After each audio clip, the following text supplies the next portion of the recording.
Саламатсыңар балдар. Бүгүнкү темабыз түргөчтөрдүн көчмөн калгандыгы.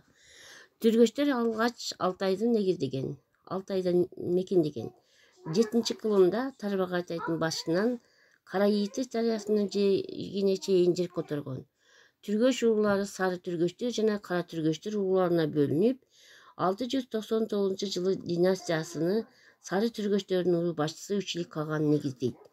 7-кылымда 90-жылдарында Үчүлүк Каган Кытайдын колдоосу менен Батыш Түрк кагандарын жерлерин ээлеп алган. Ал эми Түргөч кагандын тышкы саясаты 706-711 жылдары мамлекетти Үчүлүк Кагандын уулу Сакал Каган бийлеген. Ушул эле мезгилде экинчи Чыгыш Түрк кагандыгын күч алып, коңшу элдерге анын ичинде түргөчтөргө коркунуч туудура баштаган. Аны талкуулоо үчүн кыргыздар, түргөчтөр, Тан империясы, уйгурлар, чиктер жана алар аздар болуп союз түзөт. Союздаштардын бириккен күчтөрү 711 жылы жайында экинчи Чыгыш Түрк каганын басып алуучу жолжолуун жасамак болушат. Бирок капаган Каган союздаштардын максатын билип калып, адегенде тынчтык келишимин түзгөн. Сакал Каганды колго түшүрүп, Барсбек, андан кийин союздаштардын эң күчтүүсү болгон Барсбек баштаган Енисейлик кыргыздарга капысынан кол салат. Ага удаалаш эле Жунгариядагы Болчу деген жерде түргөчтөргө сок курат. Сакал Каганды колго түшүрүп, анын иси менен кошо даргасат. Бул аракети менен Сулуу Каган түргөч мамлекетинин чыгыш чектеринин коопсуздугун камсыз кылган.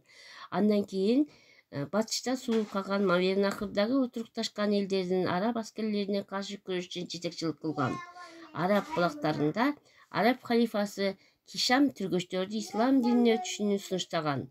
Сулуу Каган элчилерин жөнөткөндүгүнү байындаган Сулуу Каганга. Сулуу Каган ислам динин көчмөн элдерге ылайыксыз деп эсептеген.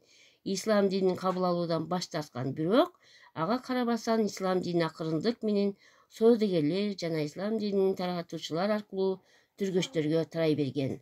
Сулуу Каган жетекчилик кылган мезгилде арабтарга каршы түзүлгөн коалиция менен арабтардын ортосунда согушта тыныгуу менен узак убакытка чейин созулган.